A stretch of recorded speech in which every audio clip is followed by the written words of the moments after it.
this is actually really this class, the limits of cultural relativism. Okay, you can bring Bassem back on for a hot second, because he and I are largely going to. You remember Bassem from the video that you watched from class, right? So everyone remembers Bassem's story, his life. Anyway, welcome, Bassem. Thanks for being here. Bassem, you are in Istanbul right now. Wait, hang on. You're muted. Yeah. Wait. You hear me? Yeah, we got you now. Yeah. Okay. Yeah, I'm in Istanbul. I arrived yesterday. It's 12:45 a.m. and I have walked 12 miles today. But you wanted me to be here, so I'm here. Awesome. Yeah, and thanks for being here. Sure. And you are here, I should add, because I want to do a class on cultural relativism, but we're going to do this by talking about Qatar, and FIFA and the World Cup, and in particular, some of the criticisms of Qatar. And Bassem and I were talking the other day, and first off, Bassem and I were talking the other day, and we just started asking ourselves whether some of this criticism of Qatar is actually emerging out of an anti-Arab or anti-Muslim sentiment. And Bassem is one of the most fair-minded, thoughtful human beings who I've ever met. And I don't know what you would say about me, my friend. I hope you would say the same. Yeah. But so when he and I are questioning something, it makes me really think like, okay, this is worth talking about. And so what we want to do in class today is have a conversation about what the issues are and just kind of pull them apart a little bit, okay? Just to see, like, what's happening? Like, what are some ways in which we could see this, all right? So, to be really clear, if you're not paying attention, the World Cup, which is soccer, or what the rest of the world calls football, we call in the U.S. soccer, it happens every 4 years, and just, pretty much every nation in the world tries to be part of one of the 36. It's 36, right? Teams, yeah, and then they play to see like who's going to be the World Cup champion. It's a big deal. It's probably the biggest sporting event in the world every 4 years, bigger than the Olympics. And so Qatar won the right to hold World Cup 2022. And there's been a lot of controversy about this. And the controversy is about the Qataris, their policies and views about homosexuality and people in the LGBT community, the treatment of foreign workers, corruption, just general corruption, and alcohol prohibition.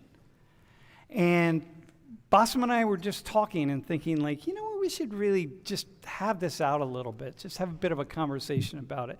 Because you must be hearing, if you're paying attention at all to anything, you must be hearing something about wondering what there's some kind of conflict or something. Bassem, is there anything you would add to that?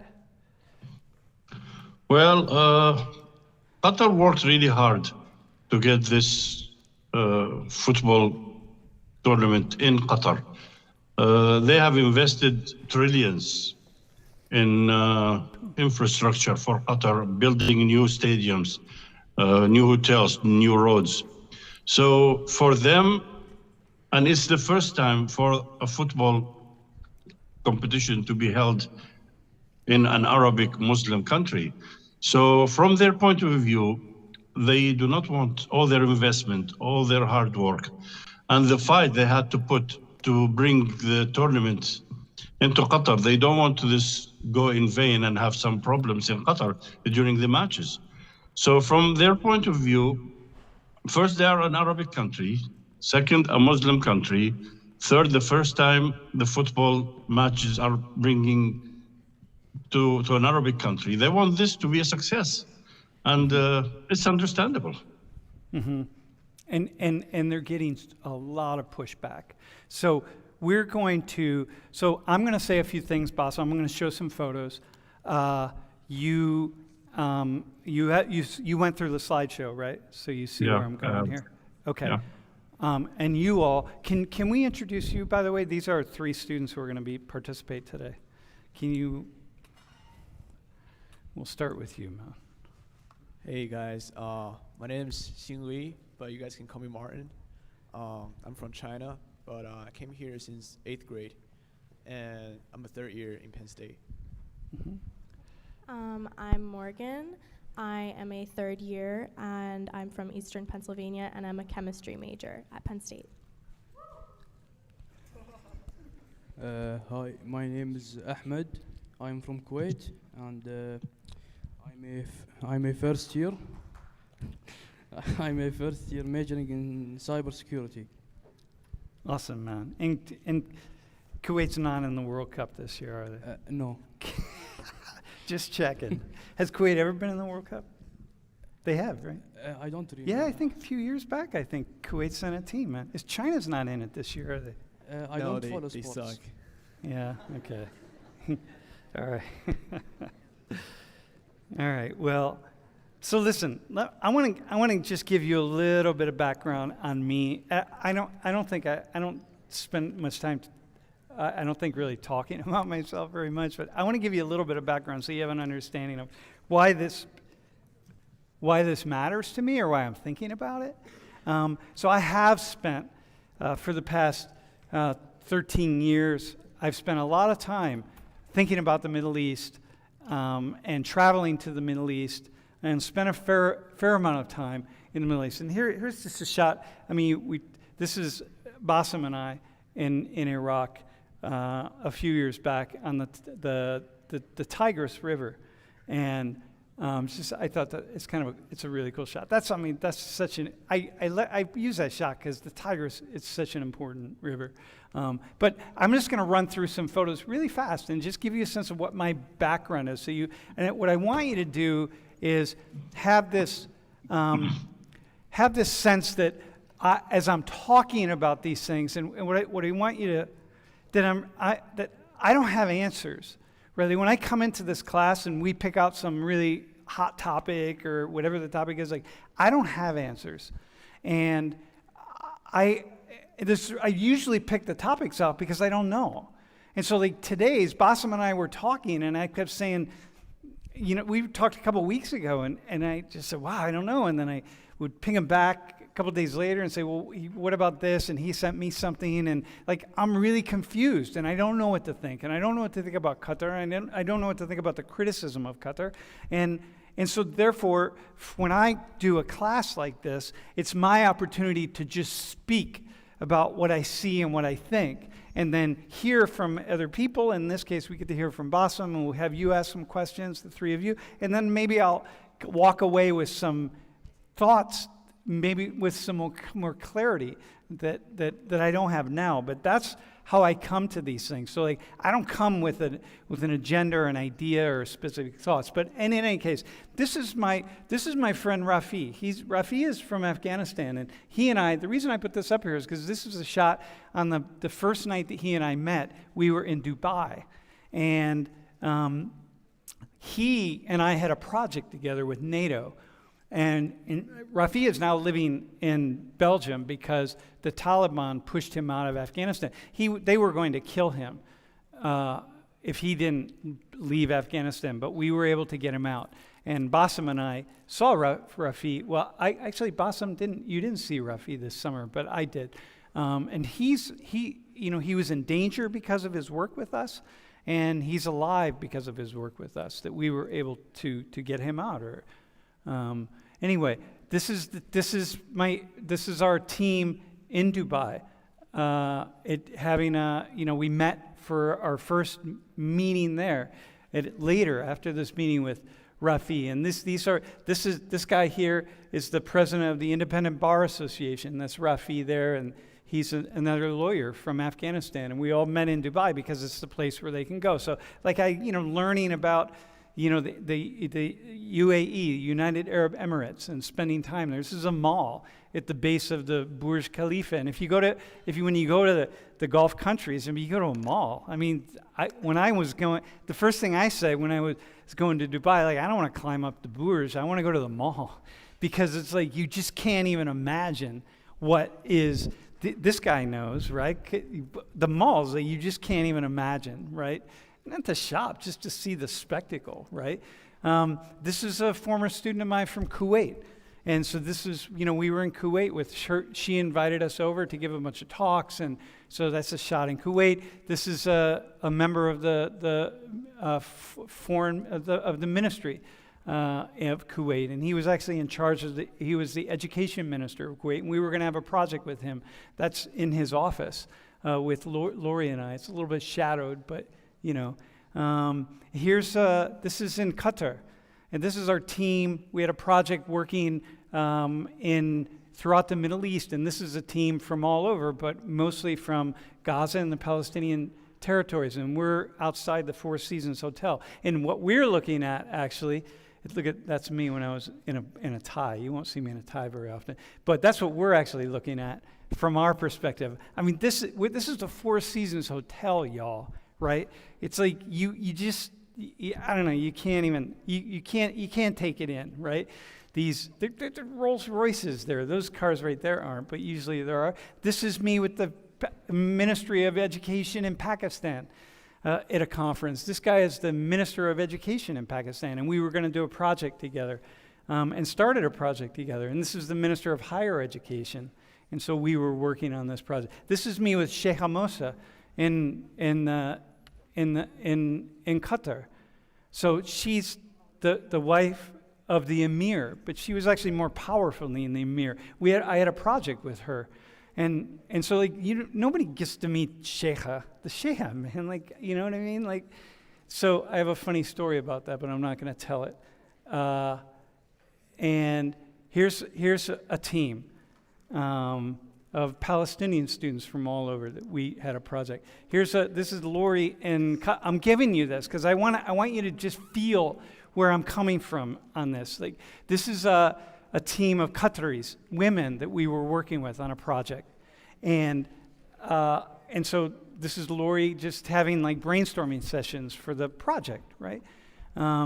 This is some of the team members that we were working with in Qatar. And here's another woman who was on our team in Qatar with Lori.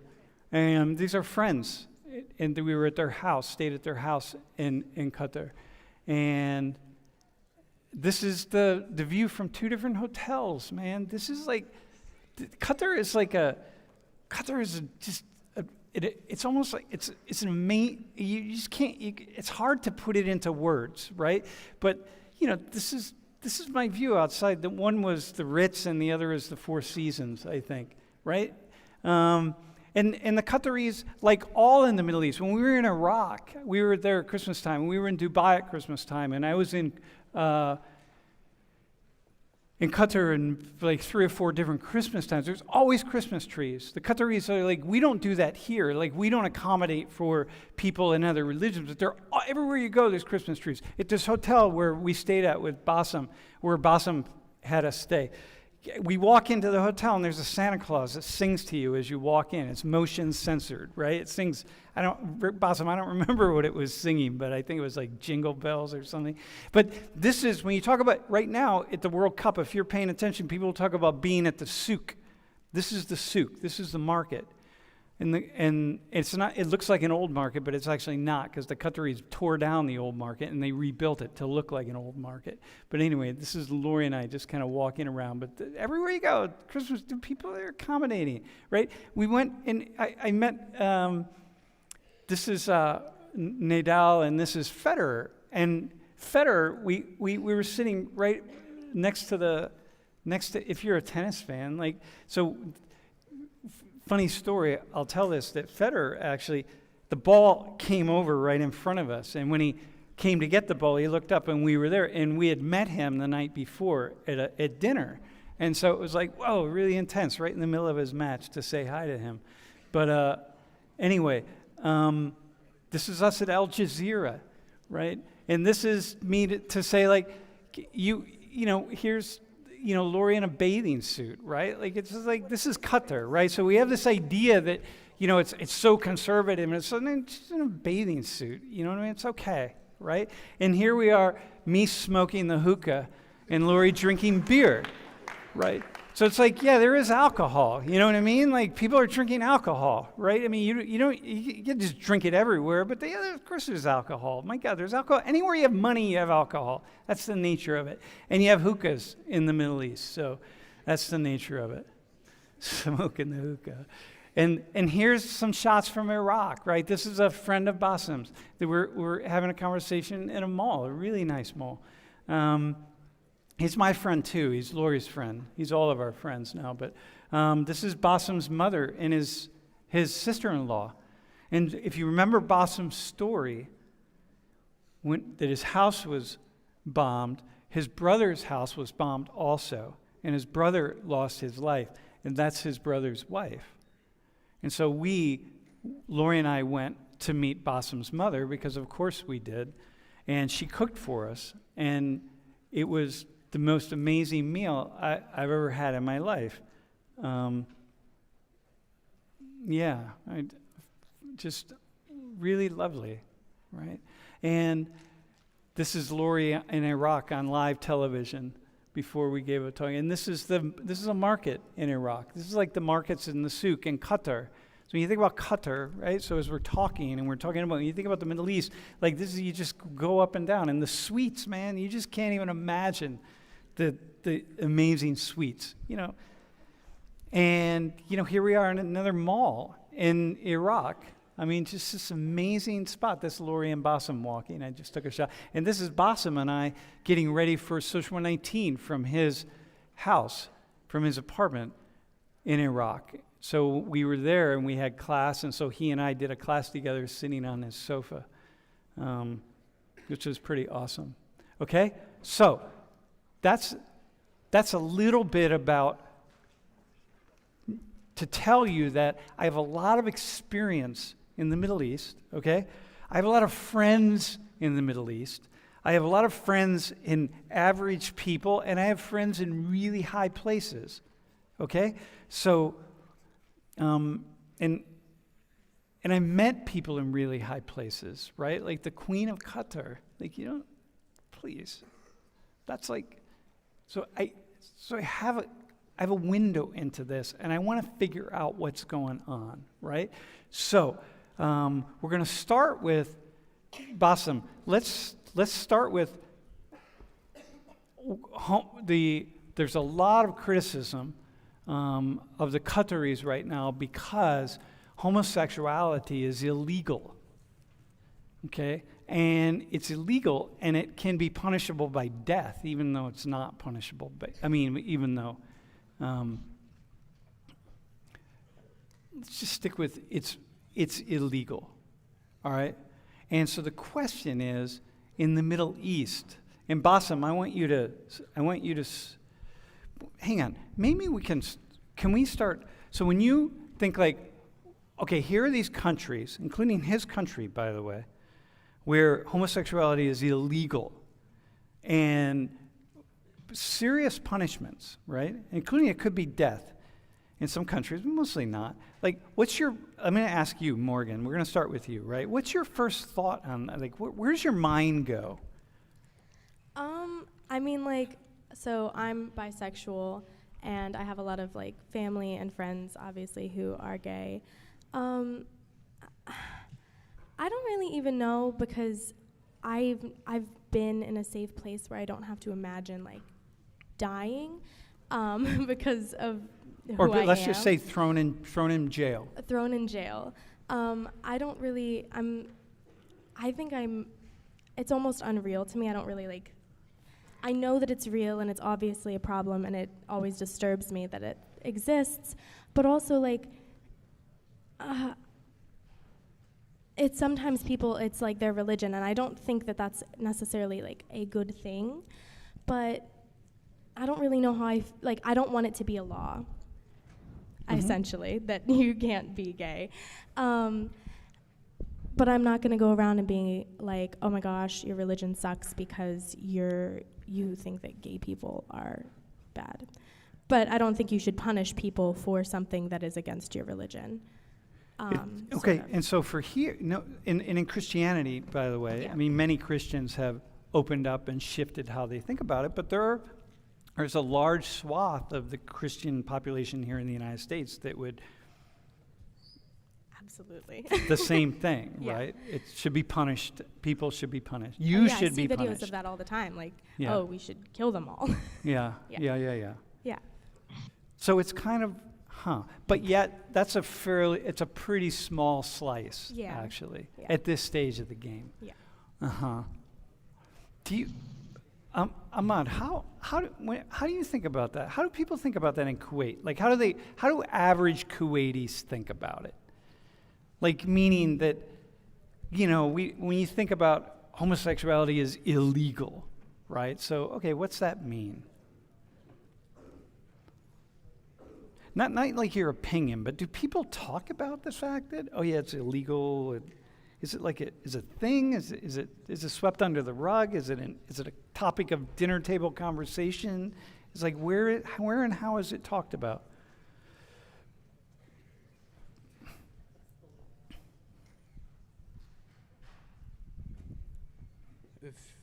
And by the way, I want to be really clear. I'm not trying to put you in a corner here. I just really want to know that. Do you ever talk about it? Do you ever hear people talking about it? With my friends, yes, but not in front of a lot of people. Okay, yeah. And so I'm not asking, I don't want your opinion. I want to know just how often do people, so you don't talk about it, people don't talk about it in public. No, not in public, but like they talk privately amongst like each other, but they don't like talk about it in public a lot. But if they see something in public, they will not like be quiet about it, of course. So how do you know when you see something, right? Because it's so common for Arab men, for example, to hold hands, right? Yeah, holding Like, hands. here, wait, is there an Arab, who's Arab? Wait, dude, can you just, I'll use you. You just hop up, you're Arab. So like, one of the things that you really notice, so if he and I are walking down, if we're in like Qatar, okay, hang on, yeah, hold on. If he and I are walking down the Corniche together, we could be, walking like this, and we could be walking like this. Like, it's really common. Do you walk with your friends like that? Sometimes. Yeah. Yeah, but it's not like gay. Yeah, No, right. No, but- exactly. But Yes. No, it's not gay to like hold hands like this because yeah, you're with your friend. you're with but- your friend. yeah. Yeah, but how would I know if you and your friend are gay? Like here, mostly in our culture, if you saw Ahmad and I holding hands, if we were walking down College Avenue holding hands, you'd assume we're gay, right? Am I right on that? Yes, I think so. You would assume if you saw us holding hands. Here we're just holding hands, dude. Awesome, man. Thanks for holding my hand. Yeah. So if we were walking, if you saw me and somebody else holding hands, you would assume we're probably gay. Yes, I would. But at home, you wouldn't. No, sometimes, like no, it differs from like person to person. Okay, so what's the difference? Like, Like because first time I was in Qatar and I went like to the, I knew this anyway, but I remember just being at the souk or whatever, and I saw all these dudes holding hands. I was like, wow, it's a country of gay dudes. You know what I mean? So like, no, what? But like it's different because. How would we hold hands if we were gay? No, I don't know. Like. Well, you wouldn't see it. You wouldn't know. Yeah, I didn't like see it, but like it's obvious because with your friend you can like just like a little Yeah. bit and then you just let go. Oh But, yeah, I like, got you. But they keep on. I holding got on you. Everywhere they go. I got you. So I used to have, my mentor was from Lebanon, and every time we'd walk across campus, this is like in the early 80s, he would grab me by the arm like this. How would he do that? He'd like hold my hand and grab my arm like this, and we would walk. And he was really short, and we would just walk like that. And it took me a while to get used to it, and then I finally was like, oh, this is pretty awesome, man. Like, they would just walk around. Okay. Yeah, it's common for like they hold hands in that way, or also like that. Like this, yeah. Yeah, you would hold hands like that. He used to do that too. Like that. Yeah. Yeah. Okay, dude. Pro, do you have any thoughts on this? By the way, Bassam, I don't know if you didn't see any of that, did you? Are you watching the? I'm visualizing what's happening. All right. me and Ahmad were just holding hands. You got it. You know. Yeah, I know. You're Arab. You got that. Do you? By the way, Bassam, do you hold? You and I don't. We haven't held hands, right? Like we don't. I don't see you. I don't see you do that. Do you do that with your friends sometimes? No, I don't. Do you have this issue of homosexuality and how Qataris? Yeah, I heard about it. People are protesting, like the like Western teams during the games, they kneel down, right? Yeah. I think they're protesting this Yeah. situation. Yeah. Do you have any thoughts about that? It's like it. What do you think about the Qataris in this issue? Well, I think it's a religious-based country.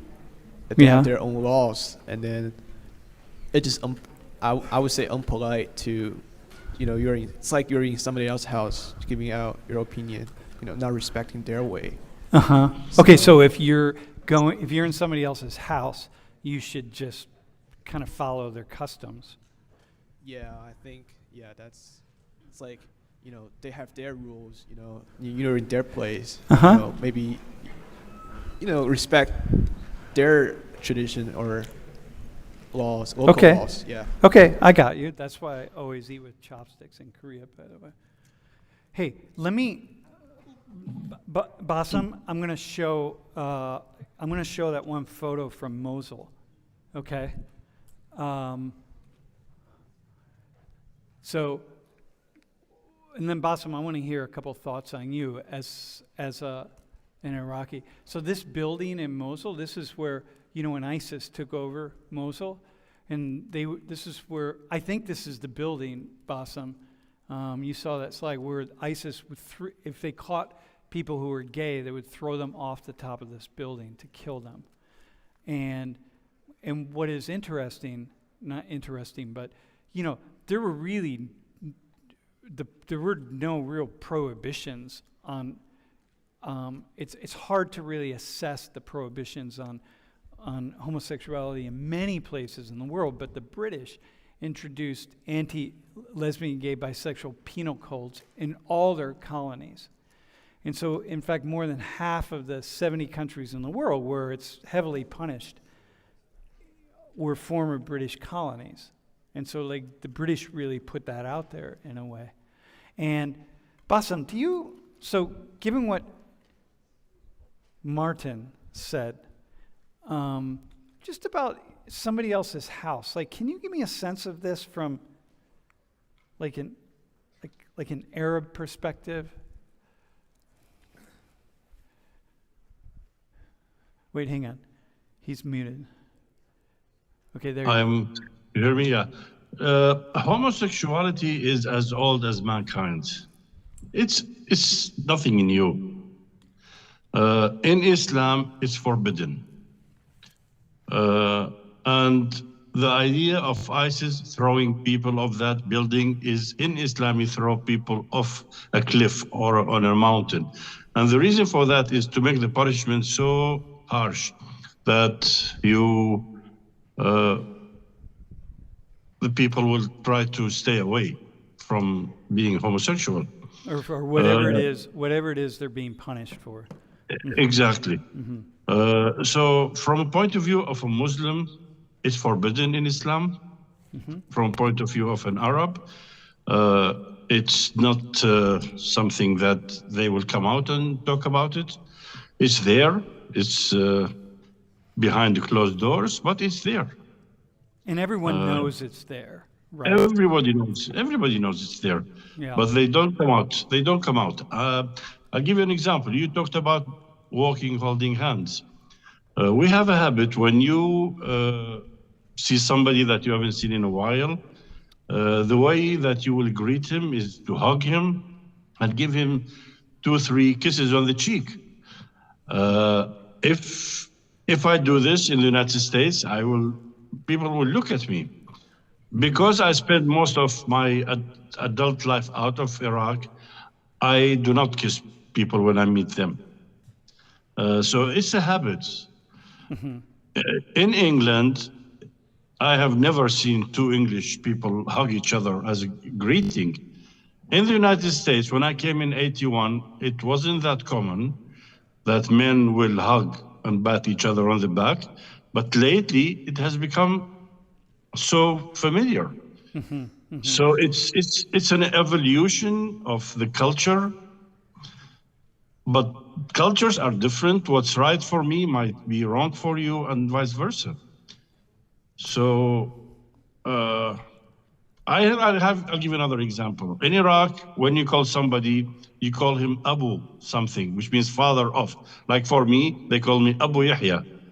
But I never call my friends by their Abu somebody. I call them by their real names. And I'm always being criticized because if I don't call them by the Abu something, it's like degrading to them.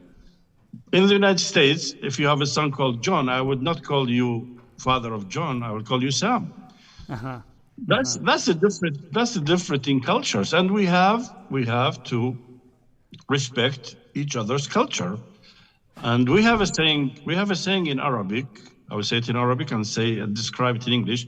Ya gharib kun adib, which means you stranger, be polite. I'm in Turkey now. I will not behave as I behave in my own country because I'm a stranger in a strange country. And I have to behave according to their rules, their laws, their culture. So when you come to Qatar, you have to respect the religion, the culture, and the people of that country. And homosexuality in Qatar, as an Arabic Muslim country, is offensive. Yeah, and yet everyone, as you said, everyone knows it's there. Because it's there, it's, as Bassem said, it's as old as human beings. It's also not just human beings. Almost every animal species we find homosexuality.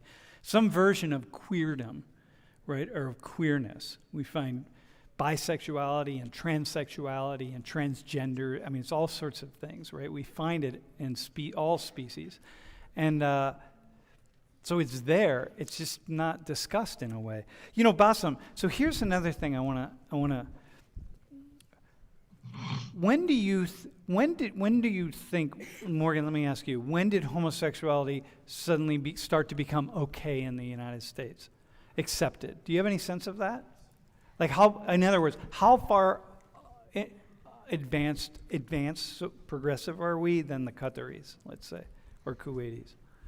I mean, like, there's pictures from, like, early, like, 1900s, 1800s, like late 1800s of, like, gay couples. They obviously weren't, like, very accepted. I mean, I remember, like, I remember when my one friend, her aunts had to leave the state to go get married. So, I mean, like, I think it was always around. Obviously, as Bassem said, it's always been around.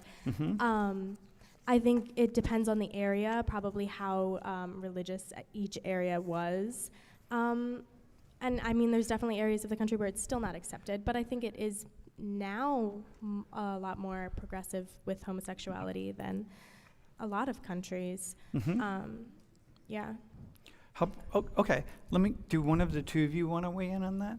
For how long has the United States been really open and supportive of people in the LGBT community? I think you have to look at it in the different region. Like I always feel like California, like New York, they're Uh-huh. always really open-minded to these issues. But like, you know, in the middle part of the United States, like, you know, it's more conservative. It's Mhm. I don't think now they approve, you know, some like states, they don't approve like Mhm. LGBTQ. So I think you really have to look at it in like different regions. Mhm. But I Mhm. feel like the more diverse the culture that places is, like the more acceptance of LGBTQ issues Mhm. are. Mhm. Generally speaking, the more diverse a culture is, the more open people are. Do you have anything to contribute to that? Any thoughts on it? No, I don't know. Yeah? I don't know You don't? anything about that. Okay. All right, hang on. Bassam, hang on 1 second. Bro. What up? So how do you no, this is on my mind. How do you like develop like the sexuality in a sense? Like let's say you're living in Qatar and as you grow up, like you become gay. How do you like know that or like Yeah. Yeah, you just know, right? Like it's like anywhere else, you just know. Like if you can't, so for example, this is a really good question, by the way. Dude, this is like the question that somebody asked back here about Maliha's father, Hatam, and whether how he hears. If you don't have any, if it's illegal, it's impossible, right? It's really kept from you. And even before the internet or whatever, right? Then how do you come into your own being gay or bi, right? Do you have a response to that? Yeah, I mean, so I grew up, I always knew about gay people and like lesbians. Like I did not know what bisexuality was when I was little. My mom's uncle was gay, and I've just always known about gay people.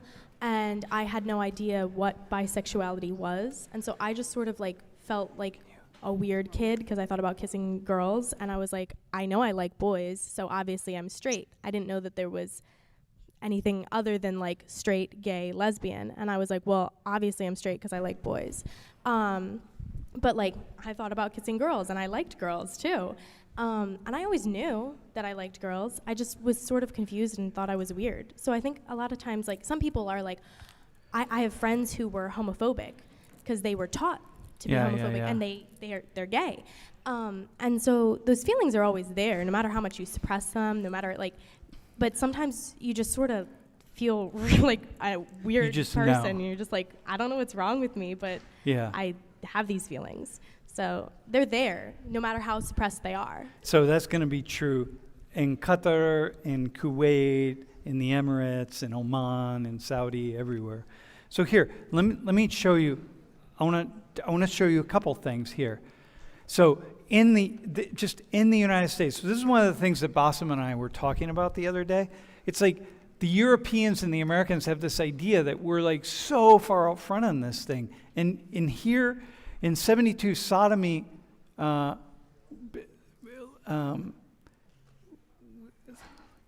was first decided that sodomy first became legal for married couples in the United States. And sodomy is any sex outside of penis-vaginal intercourse, right? So oral sex, fellatio, cunnilingus, anal sex, whatever. 1972, right?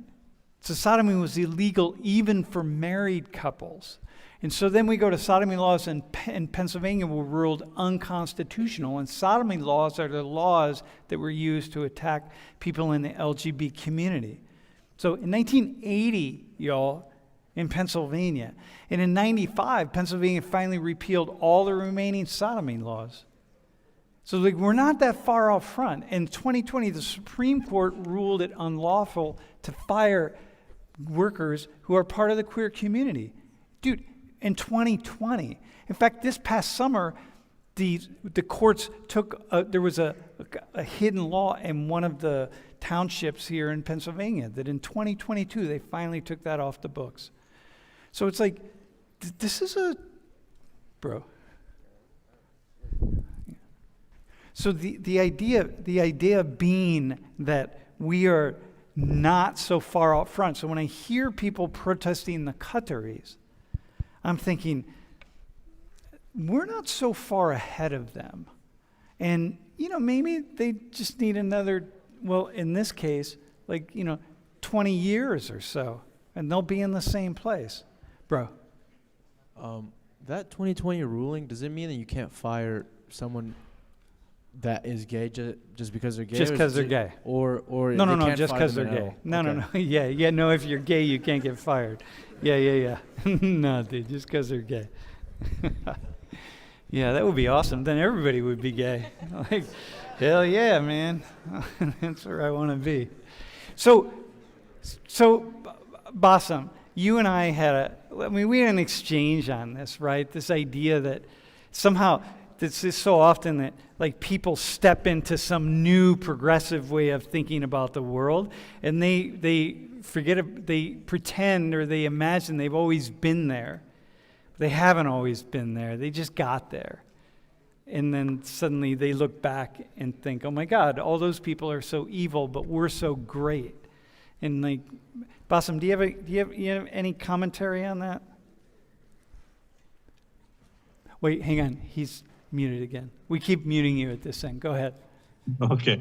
The way I've been following this issue with Qatar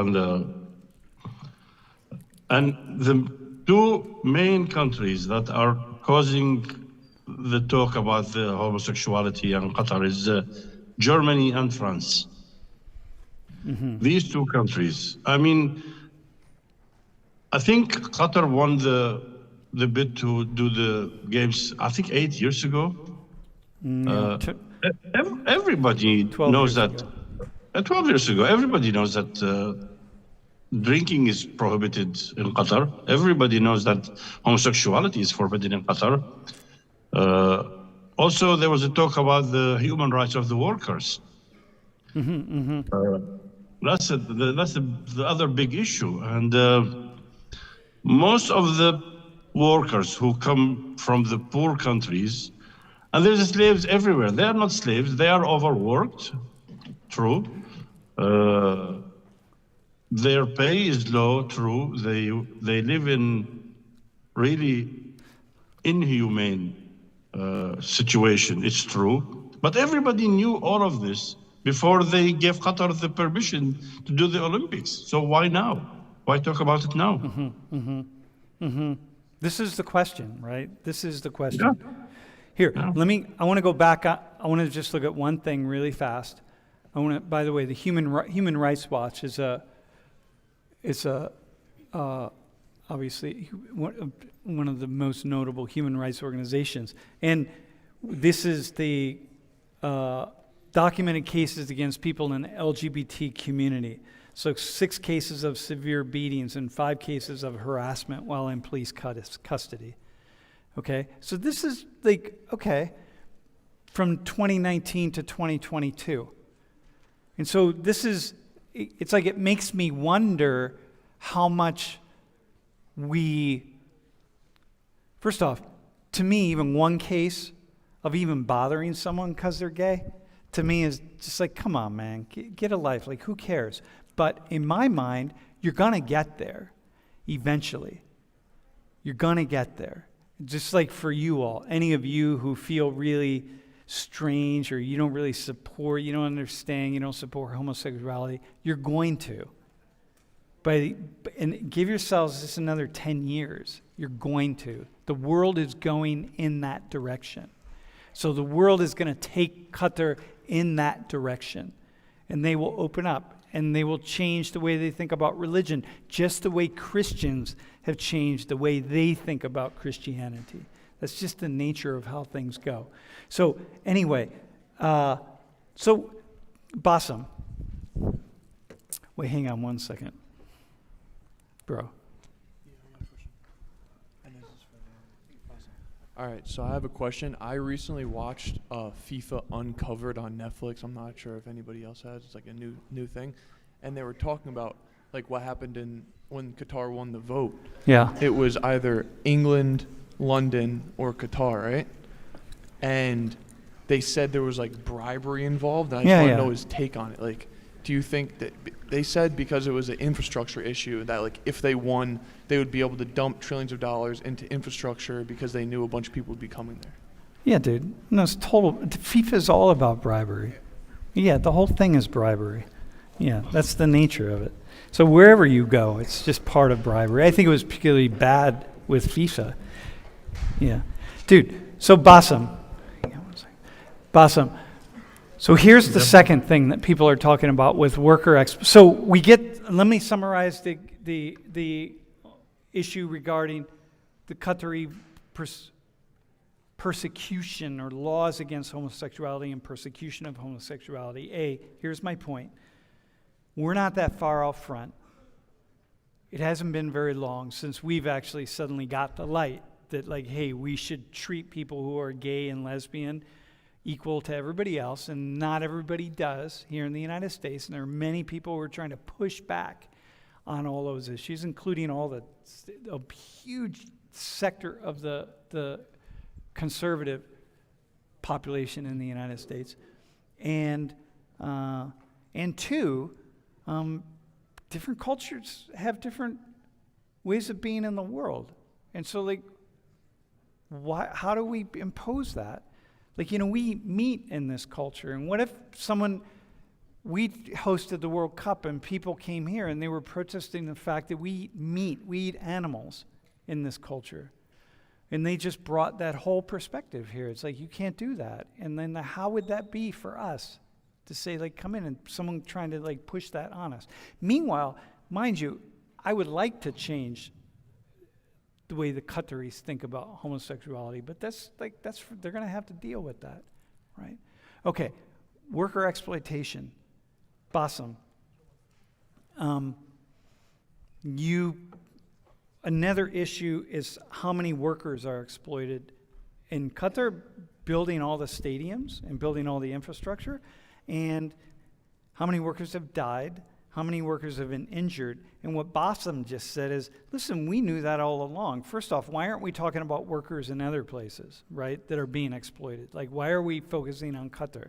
This is one of those questions that leads us. It's like Jews say this a lot, that like Israel gets called out on so many different things that other nations don't get called out for. And why are people continually talking about Israelis and Israel and all the egregious things that Israel's doing? Why do we start with Israel all the time? And Jewish people are supporters of Israel, often saying like, that's really not fair. And so why are we going after Qatar when we could be going after lots of people? Do you have any thoughts on that, bro? As a Kuwaiti, people on this issue, because you all have foreign workers in your country also.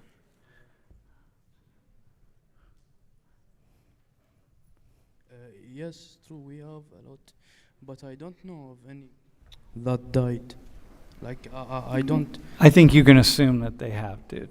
Yeah, of course. Yeah. Like, this is something like that will happen.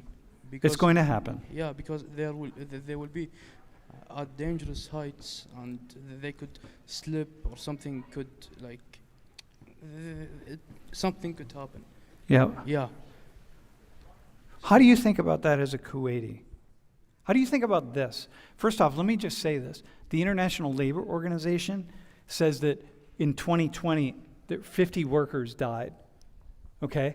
The Guardian said, listen, since they were declared that they would have the World Cup, 6,500 workers died.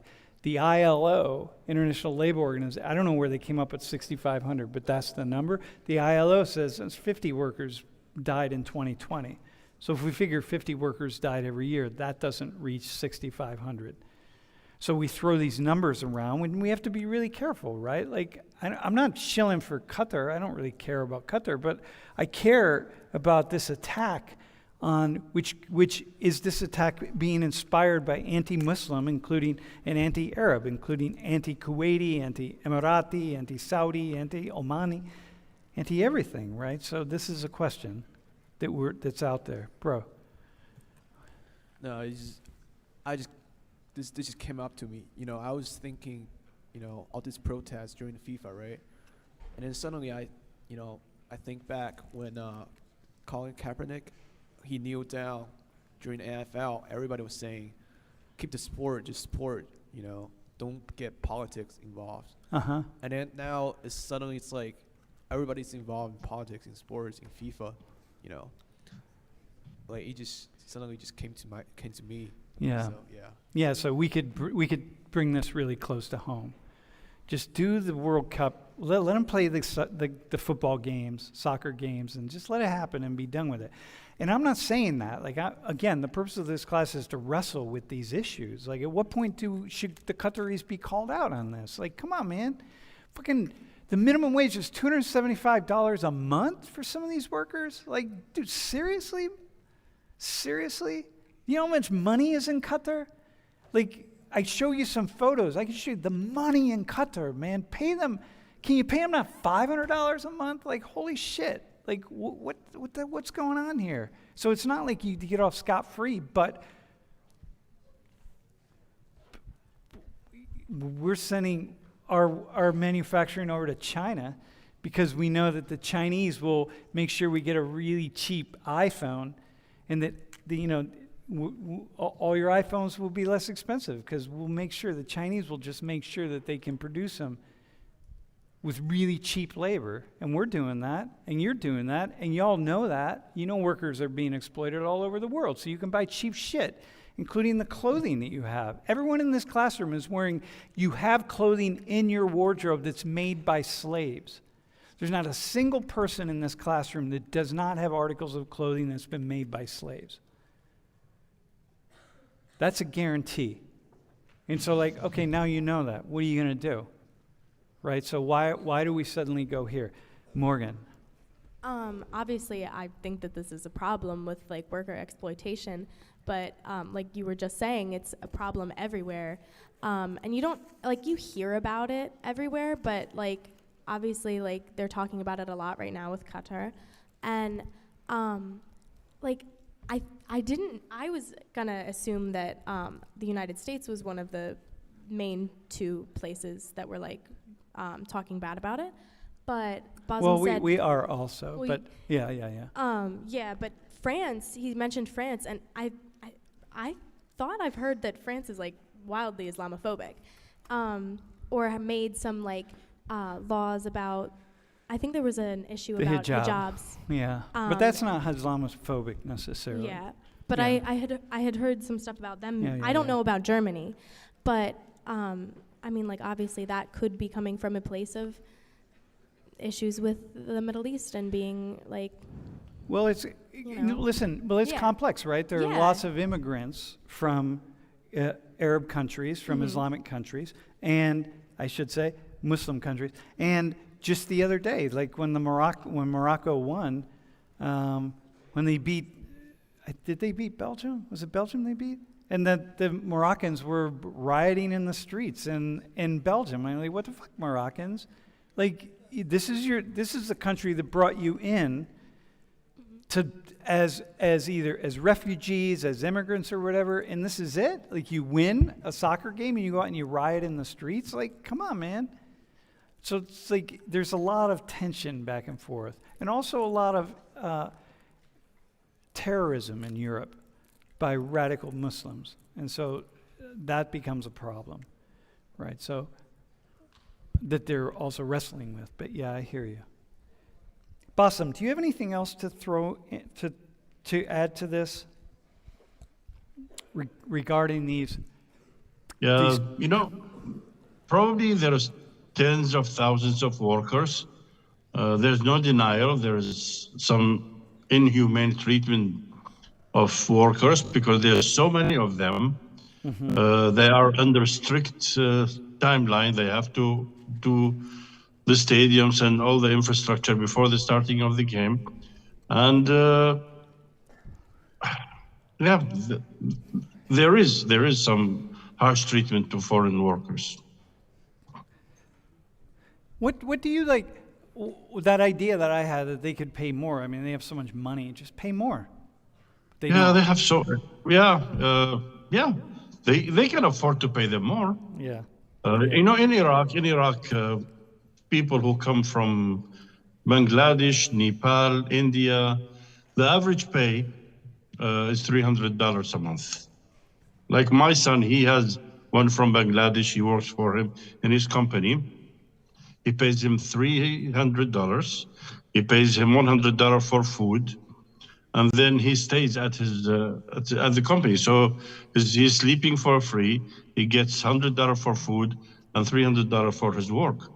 And but he's not a construction worker. For a construction worker, working long hours, working in heat, that's a different story. Yeah. They are exploited. They are exploited. Yeah. Hey, I want to talk about alcohol really fast. First off, by the way, I just want to say this, the FIFA corruption. These are FIFA officials that got jail time for corruption on this particular issue. So it's just so corrupt, man. I can hardly watch soccer because of that. Okay, so I want to look at alcohol, right? So here's a European fan drinking beer, right? So I love it, right? Looks like a Penn State game kind of thing. I mean, I don't love it. It's just, I'm sure it's shit beer. So why would you drink that much terrible beer? But whatever. So here's a game. This is Kuwait versus Oman in Doha, right? So here are the fans. Okay, cool. Looks like a really nice. This one. First, I thought this one was doing her makeup or something. She's on her phone. All right, here we go. Here's a game, the Qatari game. There's no alcohol here, okay? There's no alcohol at the stadiums. There isn't. If you want to drink alcohol in Qatar, you got to go to one of the international hotels or one of the restaurants in certain areas. Like anywhere I went and I wanted beer, I could find beer. Like go to restaurants and get beers, but you can't just go find bars out on the street, okay? So here's another game, right? These are Saudis, right? Is this Saudis? Yeah, Saudis. So there's no alcohol here. They're celebrating without alcohol, okay? So here we go. Here's the Euro 2016 in France, right? This was actually in Marseille. I was in France at this time when it was happening, and I was here, and I had to just keep going anywhere the games were. I just didn't get anywhere close to them because I didn't want to deal with it. Here's the Euro 2020 in England. Look at that. Here's the Italian Cup final. Okay? Here's a game that was abandoned in Mexico because the fighting was so bad. They had to just stop the game. And here's Brazil. Even the Brazilians are going to get in on this, right? And Bassam, I have this photo. So this is in Erbil, right? This one photo that you sent the other day. So these are people that are watching the game on the street in Iraq. And what fans are they? Like what's the? Well, in Iraq, the fans are split between Real Madrid and Barcelona, the two Spanish teams. And the funny thing, it's not even an Iraqi team, but whenever there's a game between these two football teams, the end will always be a fight. Chairs will be flying all over the street. And they're not even drinking, right? They're not even drinking. Football or soccer is a very emotional game. I mean, I watch it by myself, and I get emotional sometimes. So it's very emotional. And if you are drunk and your team loses, 90% you'll start causing problems. All right, so I just showed this second one, right? So this is them. This is all nice and calm. And then the one team loses, and here we go. All hell breaks loose, right? So now, the Qataris are saying, listen, no alcohol in the stadiums. Like, you're not going to have alcohol, right? This is nature. This is what it's going to be. And people freak out. Like, how can you have soccer, football without alcohol? Like, this is part of our culture. It's part of what we do. And the Qataris are saying, hang on a second. Here, look here. This is what we do. This is how we celebrate. This is it. You just watch a football game. You just watch it. You don't need to get drunk. You don't need to be crazy. It's fine. We're having fun. Look at the Saudis here are having all sorts of fun. But we don't want that. We don't want any of this. And we're not going to have it. And the way we're not going to have it is we're not going to sell any alcohol. And you're going to get your alcohol. And you're in our country and you're going to do it like we do it here. And you're not going to have it. So I have a question. So what do you think a response to that? I thought at first they said alcohol is allowed. Right? Yeah, it's allowed in certain areas outside the reception. First they said they would have it in the stadium, and then they just changed their mind and said, no, we're not having it in the stadium. Yeah. Yeah, I love it, actually. I think I read like the newspapers. It's like, the conservatives changed their mind in the last minute. Yeah. And they're like, no alcohol in the stadium. Yeah, they just decided no. Well, one thing is, I think as they got closer, they started imagining things like this. And like, they're not going to have this. That's never going to happen in Qatar. It's never going to happen in Saudi Arabia. It's never going to happen in Kuwait. It's not going to happen in the UAE or in Oman or in Bahrain. It's never going to happen. There's just a certain sense of civility, tradition, and honor. You're not going to see stuff like this. Bro, Morgan, and then Ahmad, and then Bassam. I mean, honestly, like, if you look at the pictures, it's kind of a good idea to not have alcohol. I understand that people always want to drink when they watch, like, any sport. But, like, it's really ridiculous. I mean, like, I know, like, anytime, like, any sports team in the United States wins or anything like that, they're, like, trashing everything. Or if they lose, sometimes, it's just yeah. trashed Yep. way. Yep. So, like... If you win or if you lose. Yeah. That's we haven't had riots in State College recently, but many over the years, so many riots. Yeah. And I mean, like, if you've spent all this money on new infrastructure and everything like that, you're not going to want it destroyed. No, so, it not at makes all. sense. Yeah. Ahmad, do you have any thoughts? Are these, can I go back here? Are these people having fun? Yes, they are. Without alcohol? How do you have fun without drinking, bro? Can you enlighten some of the folks in the class? Sure. If you drink alcohol, you like it will mess with your head, right? Yeah. And then like you're not going to be able to remember the game. Yeah. Well, and she's probably not, this woman won't remember the game because she's been on her phone the whole game, but these guys are watching it, so they'll get it. Yeah. See the men, like Yeah. they are into football. Yeah. Yeah. Wait, hang on. We have 2 minutes left. Yo, hang on, man. Bassam. Yeah. You got the last 2 minutes, my friend. What's your take on this as a man who doesn't drink alcohol? Well, I used to drink until 86 when I quit. Yeah. But watching Wait, a hang football on. game- Yo, wait, Bassam, hang on. Yep. Wait, hang on 1 second. Dudes. All right, go ahead. Yeah, you don't need to drink to have fun, but it's a habit for Westerners to drink in a football match. But you can refrain yourself for 1.5 hours. You can enjoy the game, and then you can go out and celebrate and drink. You don't need to drink in the stadium. And it's the rule of the law in that country, and you have to respect it. End of story.